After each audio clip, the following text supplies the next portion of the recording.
Կնեք փոխնախագահի տեխնացուին վերջնականացրել եք արդեն։ Այո, Ով է։ բրիֆինգի ժամանակ կաս։ Նա բրիֆինգ ասեք, էքսկլյուզիվ հայտարարեք այդ տեղեկությունը։ Գործընկերների ներկայությամբ կասեմ, պարոն Կիրակոս։ Եվ ինչ սկզբունքով եք ընտրել, հա, իրեն։ Պրոֆեսիոնալիզմ, փորձ եւ նաեւ աշխատող ազգային ժողովի արժանի փոխնախագահ։ Բայց կգա կմասնակցի, օրինակ նաեւ նիստեր պետք է վարի այդ ամեն ինչին Միանշանակ պետք է ազգային ժողովը աշխատի, որ հողի վրա մենք փոփոխություն բերենք մեր երկրում։ Եվ կներեք մեկ հարցել, պարոն Կարապետյան, դուք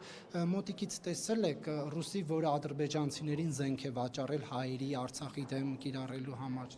Մոտիկից չեմ տեսել։ Բայց ճանաչում եք։ Մոտիկից չեմ տեսել։ Բայց ճանաչում եք։ Չեմ ճանաչում այդպիսի անձամբ, այդպիսի մարդու, բայց ճանաչում եմ շատ այլ մարդկանց, որի մասին կուզենայիմ հետագայում խոսեմ։